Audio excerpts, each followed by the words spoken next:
Là, par exemple, hier, j'ai dû en faire un en urgence. J'ai eu 45 minutes de trou. Bah, j'ai pu le faire à ce moment-là. J'aurais pas pu le finir avant Neurobase. Il aurait fallu que j'empiète. J'avais un cours de sport après. Il aurait fallu que j'arrive en retard à mon cours de sport. C'était mon seul moment de la semaine qui est vraiment sympa. Donc non, là, j'ai pu tout faire. Donc oui, il y a un réel gain de temps. Et donc, dans mon organisation, ça permet que les choses soient plus fluides. Il ne faut pas avoir peur non plus, peut-être du côté technologique, parce que c'est très intuitif comme outil. Parce que vous êtes hyper joignable, donc de vous contacter aussi. Il y a plein de vidéos de tests, il y a la possibilité. Moi, je me souviens, j'ai mis du temps avant de me décider. Donc moi, je suis neuropsychologue, je suis en libéral à 100%. On est très peu de neuropsychologues, on n'a pas de neuropédiatre, par exemple. Enfin, vous voyez. Donc j'ai beaucoup de demandes de bilan. Là, on peut pas. Mon planning est plein jusqu'au mois d'avril quasiment. Donc c'est vrai que les bilans, c'est principalement maintenant en soirée. Je me prends de 19h à 21h, je suis en rédaction. Moi, mon cœur, c'est le TDAH. On vient me voir, il y a le premier rendez-vous effectivement exploratoire d'anamnèse. Ensuite, en général, on fait une évaluation psychométrique, parce que ça m'apporte des informations plus cliniques et que c'est demandé pour les dossiers MDPH en Sarthe, c'est systématique. Donc ça, une séance de test où je fais la teach et l'anepsie, grosso modo, et une séance d'entretien clinique avec les parents où je fais l'entretien de la cassade. Ok. Il est top. Enfin, moi, je trouve que c'est hyper intéressant, c'est génial.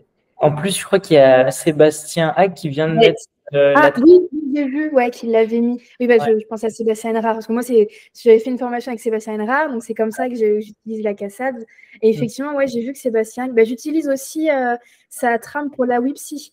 Parce que autant je me suis fait la mienne pour la WISC, parce que je l'avais beaucoup, autant la WIPSI, je la fais moins, donc j'avais pas pris le temps. Et là, il l'a mise il y a pas longtemps et elle est pas mal. Donc, je lui ai piqué. Et ouais, il en a rajouté quelques-unes il y a quelques semaines. Il y en a 3 ou 4 qui sont arrivées. Je crois qu'il est encore en préparation de quelques-unes. Et parmi celles-ci, il y a la cassade. La WIPSI, elle était déjà là depuis pas mal de temps, je crois. Ok. Alors du coup, est-ce que on va essayer de faire un peu chronologiquement. Est-ce que vous vous rappelez, vous, de vos premiers bilans que vous avez fait passer? Et comme ça, au fur et à mesure, on verra les outils que vous avez pu mettre en place un petit peu à la main et ensuite comment vous avez évolué jusqu'à aujourd'hui. C'est une question très intéressante parce qu'au début, quand je me suis installée, j'ai été très formatée par rapport au compte-rendu pendant ma formation. J'avais une maître de stage, je me souviens, à Necker, qui était très rigide sur ça. C'était très compliqué, mais ça m'a apporté vraiment du coup un cadre et une méthodologie. Et donc, je me suis dit, il y a besoin de compte-rendu et tout ça. Donc, quand je me suis installée, je faisais le premier rendez-vous et je faisais déjà un compte-rendu de ce premier rendez-vous-là que j'envoyais à la famille. J'avais le temps à l'époque, mais maintenant c'est plus possible, je peux plus faire ça. Donc il y a un compte rendu uniquement d'anamnèse, hein. Ça sert à rien. Les parents, ça parle de leur vie, ils n'ont pas besoin de ça. Mais je sais pas, j'étais formatée par rapport à ça. Donc au début je faisais ça, après j'ai vite arrêté parce qu'en fait ça me prenait beaucoup trop de temps. Maintenant, les bilans, je sais pas si c'est par rapport à la cotation même, mais moi j'ai une tablette maintenant. Je n'imprime plus les cahiers de la WISC ou de la Teach. Je les ai en PDF sur ma tablette et j'écris dessus. Ça m'évite d'imprimer. Puis c'est plus rapide aussi de faire comme ça. Après, moi j'ai une trame sur Word pour mes comptes rendus. Les premiers bilans, vous aviez directement cette trame qui vous avait été. Je l'ai mise en place. Je l'ai mise en place tout de suite. Je l'ai un peu modifiée avec le temps, mais c'est vrai que c'est le truc où tout de suite, pareil en fait, j'ai 7 maîtres de stage et même moi je me souviens, on avait des cours de méthodo par rapport à ces rédactions de compte rendu à la fac et en master, et donc du coup, tout de suite je me suis dit il faut absolument que j'ai cette trame là. En fait, Neurobase, ça me sert beaucoup plutôt pour la partie test, où on dit beaucoup la même chose au final. Moi, c'est beaucoup les mêmes bilans que je fais avec la WISC et de nouveau la Teach, la NEPSI, même la CASADS. Et donc, j'ai fait mes trames qui sont assez simples, hein. C'est vrai que moi, je mets pas beaucoup d'éléments, c'est vrai. J'essaie de synthétiser le plus possible. Et je fais ça sur ça. Et moi, ce que j'aime bien avec Neurobase, c'est que du coup, on a la première partie où on coche les cases. Et après, quand on fait voir mon rapport, on peut rajouter des choses. C'était ça aussi l'enjeu de Neurobase, c'est que souvent on entend, comme c'est un outil pour automatiser la rédaction, on va perdre en qualité clinique, on va perdre en personnalisation, etc. Pas du tout. À expliquer aux personnes tant qu'elles n'ont pas essayé. Comment est-ce que du coup vous pouvez expliquer le fait que malgré le fait que ce soit un outil pour automatiser et aller plus vite, ça permet encore plus de personnaliser ces bilans? Parce qu'en fait, ce qu'il faut se dire, moi, je suis partie de zéro au final. Hein, par exemple, pour moi, mon évaluation attentionnelle, où je fais la TIC chez la NEPSI, je suis partie d'une page vierge et j'ai tout créé moi-même. Donc, c'est comme un algorithme, c'est comme… on part d'une page blanche et on crée les différents éléments. Moi, en fait, j'avais mon ordi était divisé en deux. J'avais une neurobase d'un côté et de l'autre côté, j'avais ma trame. Et j'essayais de remettre ma trame en fait dans Neurobase, mais où qu'à la fin, j'ai plus qu'à cliquer et pas à sélectionner des phrases, à les modifier, à les supprimer. J'ai plus qu'à cliquer dans Neurobase. C'est juste ça qui change en fait. Hein. C'est cet aspect effectivement informatisé, mais informatisé ne veut pas dire qu'il n'y a pas de clinique. C'est juste ça. Et puis de nouveau, la possibilité après de rajouter des éléments, ce que je disais à la toute fin, quand on voit notre rapport en entier, les différents encarts, ça c'est parfait. C'est exactement comme sur un fichier Word. C'est ça. Et alors du coup, est-ce que vous avez trouvé facile cette prise en alors, on va dire que oui, quand même. J'ai eu besoin d'un petit peu de temps quand même pour me lancer, d'un petit peu de temps pour comprendre, on va dire, les différentes implications, toutes les choses qu'on pouvait faire, qui avait comme un algorithme au final. Hein. Mais après, une fois que c'était bon, c'était fait. Et puis parfois, il y avait besoin de petites corrections, donc je faisais il y avait la possibilité de faire comme si là avec comment il s'appelle John, je sais pas, le fond nom du… le faux patient. Voilà, le faux patient. Et donc, après, je faisais ça et je voyais, ah oui, là, ça rate. Et quand j'avais deux onglets, et du coup, je retournais sur l'onglet avec mon algorithme, je corrigeais juste ça, je revenais sur le faux patient et je corrigeais.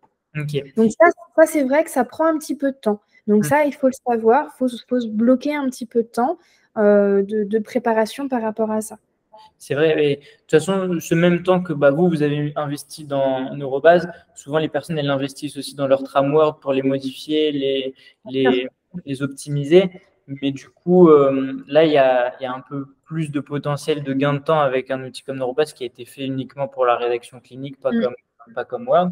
Et alors, du coup, est-ce que vous pouvez donner un petit exemple? Comment est-ce que vous avez structuré, par exemple, votre trame de NEPSI pour les résultats? Vous voyez, par exemple, moi, j'ai pas fait comme ça. C'est-à-dire, j'ai pas pris toute la TITS ou toute la NEPSI et j'ai fait test par test parce que j'utilise pas tout, en fait. Donc, j'ai fait une partie, j'ai fait une trame évaluation attentionnelle et j'ai plutôt fait par fonction. Donc, l'attention soutenue, où là, j'ai mis l'exercice des coups de fusil de la TITS et l'exercice attention auditive de la NEPSI. Et je dis, en fonction, du coup, l'attention soutenue paraît bonne, faible, préservée, enfin voilà, différents éléments. La possibilité de rajouter des éléments cliniques. J'ai fait des encarts aussi. Alors ça c'est… pardon, j'ai commencé la phrase dans ma tête. Après, je suis passée à attention sélective. Là, on fait pareil. Donc là, c'est plutôt la teach avec les encarts en fonction de leur recherche, leur type de recherche aléatoire, de proche en proche, ordonnée ou pas, par balayage. L'attention divisée, pareil, avec une partie aussi, pourquoi pas, un peu plus exécutive. Mais j'ai fait plutôt comme ça, avec par fonction, et où on peut cliquer sur comment est la fonction, préservée ou pas, les éléments les quelques éléments cliniques qu'on peut observer, puis après on passe à la suite. Et alors maintenant que vous avez mis votre trame sur Neurobase, est-ce que vous voyez vraiment la différence entre avant et maintenant? Et surtout, en quoi ça vous aide dans vos temps que vous utilisez pour la rédaction? Oui, je vois une différence parce que la mise au travail chez moi est un peu longue, mais une fois que je suis mise au travail, l'anamnèse, j'arrive maintenant à la boucler relativement rapidement. Et une fois que c'est fait, je rechigne pas, en fait, si vous voulez, à aller sur Neurobase parce que c'est hyper fluide. L'interface est hyper sympa en plus. Et donc, j'ai juste à mettre mes trames, à cliquer mes trucs, à faire mon copier-coller. Et je pense que je gagne, je dois gagner entre 30 et 45 minutes par compte rendu grâce à ça. Ouais, nickel. En plus, juste sur la partie rédaction. Donc, ça, c'est intéressant. OK. Et est-ce qu'au niveau parce que comme vous le dites, on gagne du temps aussi parce que c'est plus simple de s'y mettre. Parce que souvent, quand on doit rédiger sur un Word, il faut relire, se remettre dedans, retaper, etc. Et souvent, cette énergie et ce temps de mise en route, c'est ça aussi qui prend du temps plus que juste sur la partie rédactionnelle. Est-ce que maintenant vous avez vu que vous pouvez peut-être caler des plus petites périodes de temps où vous pouvez vous consacrer à la rédaction que justement bloquer 2-3 heures à chaque fois? Oui, quand je me bloque 2-3 heures, j'en fais plus en fait. Donc, je suis plus efficace. Donc, oui, effectivement, là, par exemple, hier, j'ai dû en faire un en urgence. J'ai eu 45 minutes de trou. J'ai pu le faire à ce moment-là. J'aurais pas pu le finir avant l'Eurobase. Il aurait fallu que j'empiète. J'avais un cours de sport après. Il aurait fallu que j'arrive en retard à mon cours de sport, ce qui est mon seul moment de la semaine, donc qui est vraiment sympa. Donc non, là, j'ai pu tout faire. Donc oui, il y a un réel gain de temps. Et donc, dans mon organisation, ça permet que les choses soient plus fluides. Est-ce que vous avez des recommandations ou des choses qui vous permettraient de dire là, ça correspond parfaitement à ce que j'ai besoin et ça me ferait encore gagner un petit peu de temps supplémentaire? Quel conseil, ou en tout cas, comment ça s'est passé quand vous avez dit ok, je vais peut-être essayer un nouvel outil? Parce que souvent, c'est quand même une grosse partie de votre travail, la rédaction de bilan, etc. Donc, chambouler un petit peu, surtout quand on a plein de patients, on a déjà un emploi du temps assez chargé, se dire je vais devoir remettre en place une nouvelle méthode de rédaction, etc. Comment est-ce qu'on fait pour switcher et se dire bon, j'essaye quand même un petit coup? Je pense qu'il faut vraiment se lancer quand on a le temps, donc quand on a des vacances et qu'on a envie de s'y plonger un petit peu. Moi, c'est ce que j'ai fait et ça s'est bien passé. Puis, c'est pas tant de temps que ça, mais il faut se dire, voilà, je peux rester devant mon écran pendant, on va dire, 2-3 heures, peut-être 2 fois de suite. Ouais, vraiment, c'est beaucoup, pour vraiment faire les choses correctement. Mais après, là, je pense que c'est assez personnel aussi. Moi, j'ai un côté un peu perfectionniste, donc j'ai tendance à attendre il faut que tout soit parfait en même temps avant de vraiment me lancer. Mais on peut aussi aller au fur et à mesure en fonction de nos priorités, en fonction de ce qu'on fait le plus. Et on se dit, déjà, je fais ça. Je fais par exemple uniquement la whisk parce que c'est ce que je fais le plus. Puis après, je verrai le reste au fur et à mesure. C'est possible aussi. Ouais. Et puis, je pense qu'il ne faut pas avoir peur non plus, peut-être du côté technologique, parce que c'est très intuitif comme outil.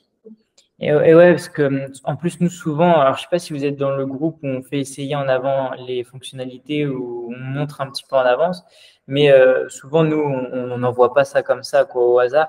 Donc, on fait tester à plein de personnes avant pour avoir plein de retours. Comme ça, on évite de mettre une nouvelle fonctionnalité et que les personnes soient un peu perdues. Donc, c'est vrai qu'on essaye de faire pour que ce soit le plus simple possible, en tout cas, même si c'est vrai que pour avoir un outil qui soit personnalisé pour chaque personne, ça demande quand même un petit peu, chacun doit le manipuler un petit peu à sa sauce. Oui, c'est ça, bien sûr. Donc voilà. Ok, super. Est-ce que vous aurez une dernière chose à dire à des personnes qui aimeraient comprendre un petit peu mieux si vraiment ça va les aider, plutôt pour des neuropsys du coup, un autre petit conseil ou c'est tout? Pas forcément un conseil, mais je pense qu'il ne faut pas avoir peur parce que vous êtes hyper joignable, donc de vous contacter aussi. Il y a plein de vidéos de tests, il y a la possibilité. Moi, je me souviens, j'ai mis du temps avant de me décider et on s'était eu plusieurs fois en visio. C'était avec vous et votre collègue. Et vous m'aviez aussi fait projeter votre écran, montrer en quoi ça consistait. Puis là, les nouvelles vidéos, en plus, qui montrent, elles sont sympas, elles sont interactives. Donc, on est dedans. Non, je pense qu'il ne faut pas avoir peur d'y réfléchir et d'évoluer par rapport à ça et de vous poser, de rentrer en contact avec vous. C'est cool d'avoir aussi ce retour-là. Nous, on essaie d'être au max disponible pour toutes les personnes qui nous envoient des messages. Donc, trop bien, trop bien. En tout cas, merci beaucoup, Ondine. Il n'y a pas de quoi. C'est hyper intéressant même pour moi d'avoir les retours des utilisateurs après plusieurs mois d'utilisation. Et nous, on va essayer de faire évoluer la plateforme encore de la meilleure manière possible. Et en tout cas, merci beaucoup pour votre temps. Merci pour ce retour. Merci à vous. Une très belle journée en tout cas. À vous aussi. Au revoir. Au revoir.